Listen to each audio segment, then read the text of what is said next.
తాకట్లో ఉన్న మీ బంగారాన్ని విడిపించి ఆ రోజు ఆన్లైన్ రేటుకి కొంటాం. Sharma gold company. నమస్కారం, వెల్కమ్ టు సుమన్ టీవీ. నేను గీతాంజలి. ప్రస్తుతం మనతో పాటు శ్రీచక్రపీఠం వ్యవస్థాపకులు, ప్రముఖ జ్యోతిష్యులు, సుమన్ టీవీ ప్రేక్షకులందరికీ ఎంతో సుపరిచితులు డాక్టర్ ప్రదీప్ జోషి గురువు గారు ఉన్నారు. వారితో మాట్లాడదాం. గురుగారు నమస్కారం అండి. శ్రీమాత్రే నమః. శ్రీమాత్రే నమః. గురుగారు, చాలా మందికి ఎన్నో రకాల సమస్యలు ఉంటాయి. అందులో వాటికి పరిహారం కోసం, ముఖ్యంగా దైవిక పరిహారం కోసం ప్రదీప్ జోషి గారు చెప్పే పరిహారం కోసం చూస్తూ ఉంటారు. ఇది పర్టికులర్గా అడిగిన క్వశ్చన్స్ అండి. అందులో కొన్ని లిస్ట్ ఉన్నాయి, ఒక్కొక్కటి నేను మీ ముందు ఉంచుతాను. ముందు అడిగింది ఏంటంటే, మొండి బకాయిలు ఏవైనా ఉన్నాయి, అలాగే అసలు రావాల్సిన డబ్బులు రాలేదు, ఎందుకు అవి ఆగిపోయాయో అర్థం అవ్వట్లేదు, కొన్నేళ్లగా లేకపోతే డబ్బులు తీసుకున్న వాళ్ళు ఇవ్వట్లేదు, వాళ్ళు మా ముందు కనబడుతున్నారు కానీ వాళ్ళు ఏంటంటే మా దగ్గర ఇప్పుడు లేవు అని ఒక మాట అనేస్తున్నారు, వచ్చినప్పుడు ఇస్తామని. అంటే ఇలా మొండిగా ఉన్న బకాయిల్ని ఎప్పుడు మళ్ళీ మా దగ్గరికి రాబట్టుకోవాలి? వీటికేమైనా దైవిక పరిహారం ఉందా? ఏం చేయాలి? శ్రీ గురుభ్యో నమః. శ్రీమాత్రే నమః. మొట్టమొదటిగా నేను అందరికి చెప్పేది ఏంటంటే, అంటే ఈవెన్ నా వరకైనా సరే మొండి బకాయిలు వసూలు చేయడం చాలా కష్టం. ఇది నేను ఒప్పుకుంటున్నా. ఎందుకోసం అంటే, మనం డబ్బులు ఇవ్వకూడదు. ఇప్పుడు ఒక బ్యాంక్ వాళ్ళు ఒక 10 రూపాయలు ఇవ్వాలని మీరు బ్యాంక్ వెళ్ళి 10 రూపాయలు అడగండి, ఇస్తారా? వాళ్ళు ఊరికి ఇవ్వరు. సో అన్ని డాక్యుమెంటేషన్, అన్ని పద్ధతులు అన్నీ ఉంటాయి, లేకపోతే ఇవ్వరు వాళ్ళు. మీరెందుకు ఇస్తారు అని నేను అడుగుతాను. డబ్బులు ఇవ్వకూడదు. ఇది కలికాలం. పూర్వకాలము, కృతయుగము, త్రేతాయుగం, సత్యయుగం, ఆ యుగాలు వేరు. ఒకటి గుర్తుపెట్టుకోండి, యుగానికి తగ్గట్టుగా మనిషి పరివర్తన మారుతూ ఉంటుంది. మనం ప్రెజెన్స్లో జీవించాలి. ఏదో మనం ద్వాపర యుగం కృష్ణుడి వినో, త్రేతాయుగం రాముడి వినో మనం మంచి ప్రవర్తనతో ఉంటే మంచిదే, కానీ ఎదుటివాడు అంత మంచిగా ఉండడు. వాళ్ళు మంచి వాళ్ళు అయినా సరే వాళ్ళ దగ్గర డబ్బులు లేకపోతే వాడు మీ ఇంటికి వచ్చినప్పుడల్లా టీ పోస్తాడు, నీకు మంచి మర్యాదలు చేస్తాడు, అన్నీ చేస్తాడు. లేవు డబ్బులు అని అంటాడు. లేవన్నప్పుడు ఏం చేస్తాం? ఏం చేయలేవు కదా. ఏం చేయాలి అనేది వాడి దగ్గర లేనప్పుడు నువ్వేం చేయలేవు కదా. మొండి బకాయిలు అంటే, ఇప్పుడు ఉండి ఇవ్వకపోవడం అనేది మొండి బకాయి. లేకుండా వాడు ఇవ్వనేది ఏంటంటే అది మోడిపోయిన బకాయి. అది ఇంకా అది రాదు. ఇక అందుకోసం అంటే వాడికి జీవితంలో వాడికి సంపాదన రాదు. అట్లాంటి వాడికి మీరు డబ్బులు ఇచ్చి మీరు ఏడుస్తారు. ఇది అంటే మీ అందరికి బాధ అనిపిస్తుంది, కానీ అసలు సొల్యూషన్ చెప్పండి గురుజీ అని, ఎందుకు మాకు తెలిసినాయి కదా అని అంటారు. నేనేందంటే, ఫ్యూచర్లో ఎవరు కూడా ఇవ్వకండి, డబ్బులు ఇవ్వకండి. కలికాలంలో డబ్బులు ఇస్తే తిరిగి రావు. కలికాలంలో వనిత పుస్తకం విత్తం పరహస్తం గతం గతః అథవా పునరాయాతి జీర్ణం భ్రష్టం చ దంశనం అని చెప్పారు. అంటే వనిత స్త్రీ, ఆడది ఇంట్లో నుంచి వెళ్ళిపోయింది, ఓకే, ఆమె తిరిగి రావడం కష్టం. ఒకవేళ వచ్చినా నీకు అనుకూలంగా ఉండదు, ఆమె మైండ్ సెట్ మారిపోయే వస్తుంది ఆమె. వనిత పుస్తకం, నువ్వు ఎవరికైనా సరే నీ పుస్తకాలు ఇచ్చిన, నీకు సంబంధించిన పుస్తకాలు అంటే ఇక నీకు సంబంధించిన ఏవైనా సరే దాన్ని ఎవరికైనా ఇచ్చావనుకో, అది తిరిగి రాదు. తిరిగి వచ్చినా అది పాడై వస్తుంది, ఓకే. తరువాత విత్తం, ఎవరికైనా డబ్బులు ఇచ్చినావా అవి తిరిగి రావు. పరహస్తం గతం గతః అథవా పునరాయాతి, తిరిగి రావచ్చు, కాకపోతే ఇచ్చేటోడు సింపుల్గా ఇవ్వడు. దంశనం అంటే తిడుతూ ఇస్తాడు. నువ్వు నాశనంగా, నేను లేనా, ఇప్పుడు కాకపోతే ఇంకా డబ్బులు ఇయ్యనా, నేను ఎటైనా పోతానా, ఇవన్నీ మాట్లాడతాడు. అందుకే అవైతే ఇవ్వకండి. ఫస్ట్ అయితే ఇవ్వకండి. Precaution is the best than the doing the cure. చాలా మంది ఏమనుకుంటారు అంటే ఈ మధ్య కూడా నా దగ్గర ఒక పిల్లాడు వచ్చాడు ఇట్లనే, ఏముంది గురూజీ ఇచ్చేస్తాను, ఇవ్వకపోతే ఏముందిలేండి, చెక్ తీసుకున్నా, ప్రామిసరీ నోట్ తీసుకున్నా, వాడిని వదలను అన్నాడు. నేను అడిగిన, నీ డైలీ ఇన్కమ్ ఎంత అని అడిగిన. నేను రోజుకి 1,00,000 రూపాయలు సంపాదిస్తా గురూజీ అన్నాడు. నువ్వు వాడి చుట్టూ ఈ డబ్బులు వసూలు చేయడానికి ఎన్ని రోజులు తిరగవచ్చు అందాజా? ఎన్ని రోజులు తిరగవచ్చు అందాజా? ఏముంది గురూజీ, ఒక 2 రోజులు 3 రోజులు, అది జరగలేదు, ఓ 10 రోజులు, ఓ నెల రోజులు, ఓ 30 రోజులు తిరిగావే అనుకుందాం. నువ్వు ఎవరినైనా అడ్వకేట్ని అడుగు, డబ్బులు వసూలు కానప్పుడు నువ్వు ప్రామిసరీ నోట్ తోటి చెక్కుతోటి నువ్వు కేసు ఇస్తే అది కోర్టుకు పోయి అదంతా అయిపోయి నీకు జడ్జిమెంట్ వచ్చేసరికి ఎన్ని రోజులు పడుతుంది, నువ్వు ఎన్నిసార్లు కోర్టుకు వెళ్ళాలో కనుక్కో అని అన్నా. ఫోన్ చేసిండు, కనుక్కుంటే ఆయన క్లియర్గా చెప్పిండు, ఏదైనా సరే సొల్యూషన్ అవ్వాలంటే మినిమం 5 years అవుతుంది బాబు అని చెప్పిండు. 5 సంవత్సరాలు. 5 సంవత్సరాల్లో నువ్వు కనీసం సంవత్సరానికి ఒక 10 సార్లు నువ్వు కోర్టుకు వెళ్ళినా, అంటే నెలకు ఒక్కసారి అనుకుందాం, 12 సార్లు 12 into 60 సార్లు కోర్టుకు వెళ్తే నీకు ఎంత నష్టం? 60 లక్షలు నష్టం.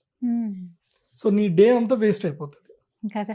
కాబట్టి నీ డే వాల్యూ ఎంతో చూసుకొని నువ్వు డబ్బులు ఎవరికి ఇవ్వద్దు. నేను తిరుగుతాను, పేపర్లు పనిచేయవు, ప్రామిసరీ నోట్లు పనిచేయవు, ఓకే, ఎవరైనా దగ్గర ఏమైనా డబ్బులు తీసుకునేది ఉంటే ఆస్తి రాయించుకొని సేల్ డీడే చేయించుకొని డబ్బులు ఇవ్వండి. కావాలంటే అట్లా మీరు వడ్డీ వ్యాపారం చేసుకోవచ్చు. సేల్ డీడ్ మళ్ళీ జీపీఏలు కూడా పనిచేయవు. మొన్నిట్లనే ఒకడు జీపీఏ చేసుకున్నాడు, వాడు చచ్చిపోయాడు, జీపీఏ క్యాన్సిల్ అయిపోయింది, వాళ్ళ ఆస్తి వాళ్ళకి వెళ్ళిపోయింది, వీడి డబ్బులు మాత్రం ఆ గాలికి ఎగిరిపోయాయి. అయ్యో. కలికాలంలో అగ్రిమెంట్లు కూడా పనిచేయవు. మీరు ఏదైనా ల్యాండ్ కొందాం అనుకుంటున్నారు, ల్యాండ్ కొందాం అనుకుంటే ల్యాండ్కి డబ్బులు అడ్వాన్స్ ఇవ్వద్దు. ఏదో ఒక 10,000 5,000 ఏదో ఇవ్వండి, ఇచ్చి ఆ బాబు రిజిస్ట్రేషన్ రోజు మొత్తం డబ్బులు ఇచ్చేస్తాను, రిజిస్ట్రేషన్ అయ్యేదాకా సగం డబ్బులు కానీ 20% కానీ 10%, చాలా మంది అంటారు 25% ఇస్తేనే అగ్రిమెంట్ చేస్తామంటారు. 25% కూడా లేదు. నువ్వు కొందామన్న పక్క క్లారిటీ తోటి ఉంటే, కొందామన్న క్లారిటీ తోటి ఉన్నా, నువ్వు అమ్ముదామన్న క్లారిటీ తోటి ఉన్నా డైరెక్ట్ రిజిస్ట్రేషన్ డబ్బులు తీసుకోండి. ఇది కలికాలం. కలికాలం యొక్క తత్వం చెప్తున్నాను నేను. మీరు ఇట్లా కూడా ఉన్నారు కొంతమంది, 25% ఇస్తారు, వాడు మంచోడే ఉంటాడు, సరే బాబు నీకు రిజిస్ట్రేషన్ చేస్తా అంటాడు, 2 నెలలు అయిపోతుంది వాడు రాడు, 3 నెలలు అవుతుంది వాడు రాడు, 6 నెలలు అవుతుంది రాడు. ఏంది బాబు నువ్వు రావట్లేదు, నేను వేరే ఎవరికన్నా నమ్ముకుంటా అంటే, నువ్వు ఎట్లా అమ్ముకుంటావు, నాకు అగ్రిమెంట్ చేసినావు కదా అని కోర్టులో కేసు ఇస్తాడు. గతం 3 ఏళ్ళ దాకా నీకు అది ఏం చేయడానికి రాదు. Agreement is valid for the 3 years, అది నువ్వేం చేయడానికి ఉండదు. కాబట్టి అగ్రిమెంట్లు చెల్లవు. ఇది కలికాలంలో అగ్రిమెంట్లు చెల్లవు, జీపీఏలు చెల్లవు, నోట్లు, ప్రామిసరీ నోట్లు, చెక్కులు చెల్లవు. Deal to deal, end to end deal చేస్తేనే సెట్ అవుతుంది. ఇది ప్రికాషన్ చెప్తున్నాను. ఇప్పుడు సొల్యూషన్ చెప్తా. అంటే ఇప్పటికే ఆల్రెడీ మునిగిపోయి వాళ్ళకి సొల్యూషన్ చెప్తున్నా. అమ్మవారి యొక్క ఒక మహాతంత్రం ఉంటుంది. ఇది దెబ్బ కొడుతుంది, భయంకరంగా కొడుతుంది. వాడు అధర్మంగా గనక డబ్బులు ఆపుకొని ఉంటే, వీళ్ళ డబ్బులు తీసుకొని అధర్మంగా గనక ఆపుకొని ఉంటే పక్క 100% వితౌట్ ఎనీ డౌట్ పక్క వాడికి మంచిగా జరుగుతుంది. ఇంకా ఓకే, వాడు ఎక్కడ పోయినా ఇంకా వాడికి తెలిసిపోతుంది అనమాట, ఏదో జరుగుతుంది, నేను వీళ్ళకి డబ్బులు ఇచ్చేస్తేనే నాకు సెట్ అవుతుంది అనేటట్టుగానే నేచర్ తీసుకొచ్చి నీ ముందు కూర్చోబెడుతుంది. నువ్వు నెక్స్ట్ టైం డబ్బులు అడగడానికి వెళ్తే వచ్చేస్తాయి. అది అమ్మవారిది బగళాముఖి తంత్రం. బగళాముఖి, చాలా మంది బగళాముఖి అంటారు కానీ వాళ్ళకి బగళాముఖి యొక్క శక్తి తెలియదు, సరిగ్గా చేయించరు కూడా. నేను అది కూడా చెప్తున్నా. మంత్ర సిద్ధి లేనటువంటి మంత్రము ఉపయోగపడదు. మంత్రము, ఇప్పుడు ఉదాహరణకి నేను ఆ మంత్రం చదివానే అనుకుందాం, నేను పుస్తకం చూసి నేను చదవచ్చు, మీరు చదవచ్చు, మా కెమెరామెన్ చదవచ్చు, చిన్నపిల్లలు కూడా చదవచ్చు, కానీ 100 సార్లు కూడా చదవచ్చు. ఒకసారి పేపర్ పెట్టుకుంటే రోజు చదవచ్చు. ఓం హ్లీం బగళాముఖే నమః, సర్వదుష్టానాం వాచం ముఖం పదం స్తంభయ జిహ్వాం కీలయ మమ శత్రుబుద్ధిం వినాశయ హ్లీం హోం ఫట్ స్వాహ అని మంత్రం ఓపిక. ఇప్పుడు నేను కూడా చెప్పాను, నువ్వు రాసుకొని కూడా చదవచ్చు, కానీ ప్రయోజనం ఉండదు. సిద్ధి కావాలి, సిద్ధి పొందిన వాళ్ళు మాత్రమే. సిద్ధి కావాలి, దానికి యంత్ర సిద్ధి కావాలి. యంత్ర సిద్ధి లేకపోతే వేస్ట్. ఆ శక్తిని నువ్వు ఎక్కడైనా ఒడిసిపట్టాలి కదా, ఎక్కడో ఒడిసిపడతావు. బగళాముఖి, ఆ బగళాముఖి తంత్రాన్ని చేయాలి, దానికి ఒక పద్ధతి ఉంటుంది. ఆ పద్ధతి ప్రకారం మీరు చేసుకోగలిగితే బగళాముఖి మీకు అమ్మవారు ఇట్లా అనుగ్రహిస్తుంది, పక్క నిలబడుతుంది.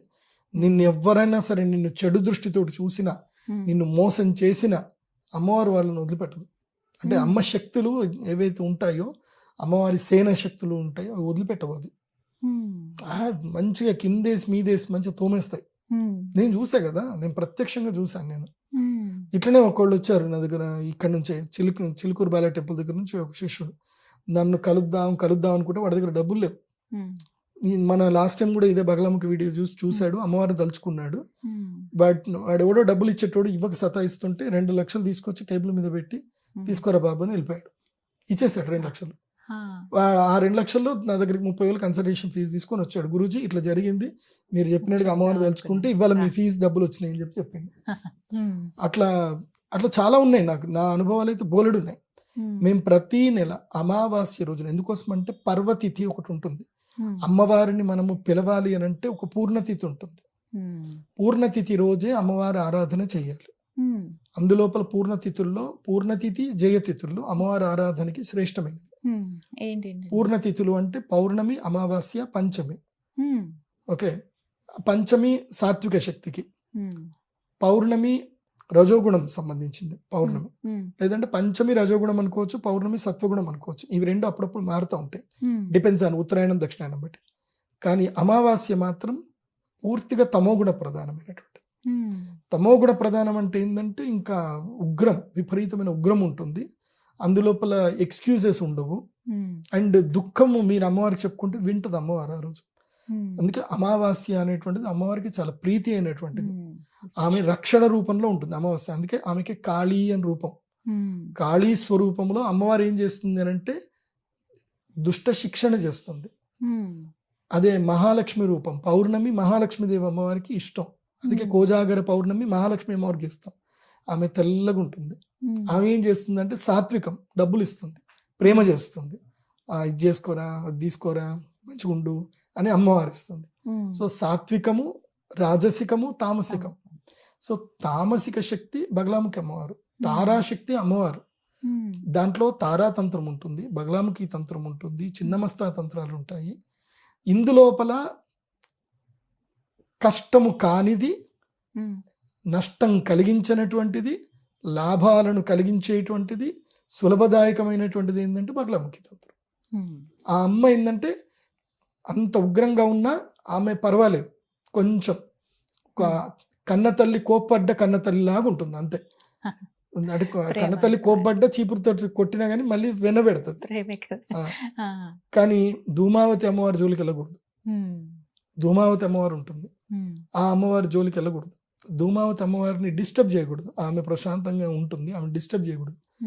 డిస్టర్బ్ చేస్తే మొత్తం ఇంకేం లేదు. ఇంకా శిశిర ఋతువుకి ధూమావతి దేవి అధిష్టాన దేవత. శిశిర ఋతువు ఏమైతుంది, మొత్తం ఆకులన్నీ రాలిపోతాయి. నో ఎక్స్క్యూజ్నెస్. ఏ చెట్టును వదిలిపెట్టదు. ఓన్లీ పలాశ పుష్పం తప్ప, పలాశం అంటే దాన్ని ఏమంటారు, గోగు పువ్వు అంటారు. గోగు పువ్వు తప్ప ఏ చెట్టుకి ఆకులు ఉండవు, అన్ని చెట్లకు ఆకులు రాలిపోతాయి. అది ధూమావతి దేవి అమ్మవారు. సో అందుకే ఈ మధ్య నేను చూస్తా ఉన్నాను. మీకు ఒక విషయం కూడా చెప్పాలి. ఈ పంచమకారాలు అని చెప్పి మద్యము, మాంసము, మత్స్యము అని చెప్తున్నారు. ఇవన్నీ తప్పు, అట్లాంటివి చేయకండి. నేను ఒకసారి పంచమకారాలు అంటే ఏంది అనేది ఆల్రెడీ నా యూట్యూబ్ ఛానల్లో చేశాను, వీడియో శ్లోకాలు చూపిస్తూ. మీకు కూడా ఆ శ్లోకాలు చెబుతూ పంచమకారం అంటే ఏమిటి, శాస్త్రీయ పద్ధతిలో సాక్షాత్తు శివుడు పార్వతీ అమ్మవారికి పంచమకారాల గురించి ఏం చెప్పాడు అనేది మనం తెలుసుకోవాలి. అది తెలుసుకోకుండా అందులోపల క్లియర్గా శివుడు చెప్పాడు. పంచమకారాలు ఏంటంటే మద్యం, ఇతరులు మద్యం అనుకుంటారు, ఉపాసకులు మాత్రం ఇక్కడ సహస్రారంలో దొరికేటువంటి యొక్క చంద్రామృతాన్ని మద్యంగా భావిస్తారు. ఆ మద్యాన్ని సేవించడానికి సాధకులు సిద్ధపడతారు. మిగతా వాళ్ళు అంటే మూర్ఖులందరూ ఏం చేస్తారు అంటే మందు బాటిల్ని మద్యం అనుకుంటారు. అది కాదు. మన యొక్క సప్తదశ కళలతోటి చంద్రుడు మనకిక్కడ అమృతం ఎప్పుడు స్రవింపజేస్తూ ఉంటాడు. అది అందుకునే శక్తి మనకు లేదు, సాధకులైతే అది అందుకోగలుగుతాం. సో అది ఉన్నతమైనటువంటి దశమహావిద్య, చిన్నపిల్లలది కాదు, అది చాలా గొప్ప శక్తి. తెలియాలి, యోగ సాధన తెలియాలి. దశమహావిద్యల గురించి తెలుసుకోవాలంటే నీ కుండలిని విద్య తెలవాలి. కుండలిని తెలియకుండా దశమహావిద్య జోలికి వెళ్ళకూడదు. మూలాధారం ఏంటి, మూలాధారం, స్వాధిష్టానం, మణిపూరకం, అనాహతం, విశుద్ధి, ఆజ్ఞ, సహస్రారం. ఒక్కొక్క చక్రానికి ఒక్కొక్క అధిష్టాన దేవత ఎవరు, అమ్మవారి ఎన్ని ముఖాలతో ఉంటుంది, ఏ రూపంతో ఉంటుంది, ఆ అమ్మవారికి ఏ ఆహారం చాలా ఇష్టమైంది, ఆ అమ్మవారికి ఇష్టమైన మంత్రం ఏంటి, ఆ అమ్మవారికి ఇష్టమైన తిథి ఏంటి, ఇష్టమైన నక్షత్రం ఏంటి, ఆ అమ్మవారిని మనం వశం చేసుకోవాలి. మా అమ్మ మనని అనుగ్రహించాలంటే మనం ఏం చేయాలి, ఏ మాలలు వాడాలి, ఏ నైవేద్యాలు పెట్టాలి, ఏ ఉపాసన చేయాలి, ఎటువైపు తిరిగి చేయాలి, ఎలాంటి వస్త్రాలు ధరించాలి, ఎలాంటి పూజా సామాగ్రి పెట్టుకోవాలి, ఇలా చాలా ఉంటుంది. చాలా ఉన్నాయి. అమ్మ తత్వం తెలుసుకోవడం వేరు. అందుకే నేనేం చెప్తాను అంటే, మీకు ఈ మొండిబకాయలు కాదు, మీకు ఏ సమస్య ఉన్నా, మీ కన్నీరు వచ్చేంత సమస్య ఉంటే, ఏంటి కన్నీరు వచ్చేంత సమస్య ఉంటేనే బగలాముఖి పూజకు రండి. ఎందుకోసం అంటే అప్పుడు అమ్మవారు పట్టుకుంటుంది. ఇంకా నీకు అహంకారం ఉంది, నేను చేసుకోగలుగుతాను అని అహంకారం ఉంది, అప్పటిదాకా రాకండి. అమ్మ మీద పూర్తి నమ్మకం ఉండి ఇంకా నా వల్ల కాదు, చేతులు ఎత్తేస్తున్నాను అన్నప్పుడు రండి, అవుతా చూడండి, గ్యారంటీ. ఎప్పుడు గురుగారు ఎలా రావాలి, ఎక్కడ? మన అమ్మవారి గుడికే. మీరు pradeepjoshi.com వెబ్సైట్కి వెళ్ళండి, మన అమ్మవారి గుడి అడ్రస్ ఉంటుంది. శ్రీచక్రపీఠం శ్రీ లలిత త్రిపుర సుందరి దేవి ఆలయం, నిజామాబాద్ జిల్లా, మాక్లూరు మండలం. అక్కడ మీరు కొడితే, మీరు గూగుల్ మ్యాప్లో కొడితే వచ్చేస్తుంది. నా వెబ్సైట్లోకి వెళ్ళినా చూసుకోవచ్చు. అమావాస్య రోజు సాయంత్రము 6 గంటల నుంచి 9 గంటల వరకు యాగం ఉంటుంది. మీరు ఏం అవసరం లేదు, మీరు ఒక 3 కిలోల ఆవు నెయ్యి తీసుకొని రావాలి, అంతకుమించి ఏం అవసరం లేదు. మిగతా అన్ని మేమే ఇస్తాం, ఇక్కడ అన్ని మా దగ్గరనే ఉంటాయి. చక్కగా పూజ చేసుకోండి. ఆ తర్వాత మీకు 3 నెలల్లో రిజల్ట్స్ పక్కా వస్తాయి, అందులో డౌట్ లేదు, పక్కా వస్తాయి. ఎందుకోసం అంటే మా అమ్మవారి గుడి దగ్గర ఒక పిల్లాడు చావు బతుకున్నా, వాడు అయిపోయింది చచ్చిపోయాడు అన్నారు.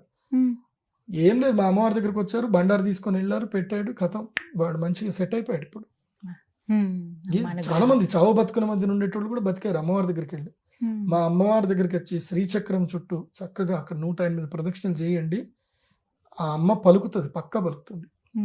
అంతెందుకు, మొన్న స్టాక్ మార్కెట్లో నేనే 44 లక్షలు డౌన్లో పడిపోయాయి, 44 లక్షలు డౌన్లో పడిపోయాయి. మొత్తం నాకు ఫ్యూజులు ఎగిరిపోయినాయి. నెక్స్ట్ డే రికవర్ అయిపోయాను. నేను అమ్మవారికి దండం పెట్టుకున్నాను. అట్లా నాకు అంటే దానికి ఫ్యూయల్ వేయాలి, మనం డౌన్ అయినప్పుడు ఫ్యూయల్ వేయాలి. అది ఏమైందో తెలీదు, మధ్యాహ్నము 2 గంటల వరకు ఇంకా నాకు ఏం లేదు. ఇంకా నేను దాంట్లో ఇంకొక 10 లక్షలు వేయకపోతే నాది పోతాయి, డబ్బులు మొత్తం పోతాయి. 10 లక్షలు వేయకపోతే మొత్తం మార్జిన్ కింద వాడు స్క్వేర్ ఆఫ్ చేసేస్తారు. సడన్ గా నేను ఒక ఫోన్ చేయడము, ఆ పిల్లవాడు రావడం, లేదు ఇచ్చేస్తానని చెప్పి నా అకౌంట్కి ట్రాన్స్ఫర్ చేశాడు. 10 లక్షలు నేను పెడితే నేను సేఫ్ జోన్ లో పడ్డా. అలా పంపిస్తుంది, అలా అమ్మవారు అనుగ్రహిస్తుంది. ఎవరో ఒకరిని. తను నమ్మిన వారిని ఎప్పుడూ అమ్మవారు వదిలిపెట్టదు. అందుకే నేనేం చెప్తున్నానంటే, మొండి బకాయిలున్న, దీర్ఘకాలిక రోగబాధలున్న, చీడపీడలున్న, తిన్నది సరిగ్గా అరగకపోయినా, ఏదన్నా మాకు చేతబడి జరిగిందన్న మీకు అపోహ ఉన్న, ఆలోచన ఉన్న, బగలాముఖి పూజ చేసుకోండి. ఇది అందరికి అందుబాటు ధరలో పెట్టాను, మళ్ళీ ఇది ఎక్కువ ధరలో పెట్టలే. ఓన్లీ 11,500 రూపాయలు మాత్రమే అందుబాటు ధరలో, అందరికీ 11,000 రూపాయలు. మీకు చక్కగా 3 గంటల పాటు యాగం జరుగుతుంది. అమ్మవారి దివ్య మూల మంత్రాలు ఉంటాయి, బగలాముఖి మంత్రం ఉంటుంది, అన్ని మేలు జరుగుతాయి. మీకు మీ ఆరా ప్యూర్ అయిపోతుంది, మీకు మంచి ఎనర్జీస్ వస్తాయి. కాబట్టి ఈ మొండి బకాయిల విషయంలో ఫస్ట్ ప్రికాషన్ పాటించండి. ఇచ్చి ఉంటే కనుక ఇది వచ్చి యాగం చేసుకొని అమ్మ అనుగ్రహం పొందండి. ప్రతి అమావాస్య అండి, ప్రతి అమావాస్య ఉంటుంది, ఎక్సెప్ట్ దీపావళి తప్ప. దీపావళి అమావాస్య తప్ప మిగతా అన్ని అమావాస్యలు ఉంటాయి. ఇప్పుడు రాబోతున్నది కూడా మాఘ అమావాస్య, అన్ని విశేషంగా ఉన్నాయి, అన్ని ఇక్కడి నుంచి అన్ని కూడా. వసంత నవరాత్రులు స్టార్ట్ అవుతాయి కదా, ఇంకా ఇప్పుడు మాఘ నవరాత్రులు అయిపోయాయి. సో రండి, అందరూ వచ్చి చక్కగా అమ్మ అనుగ్రహాన్ని పొందండి. ఈ విధంగా ఎంతో మంది ఎదురు చూస్తున్నటువంటి ఒక పరిష్కారం గురుగారు. ధన్యవాదాలు. శ్రీమాత్రే.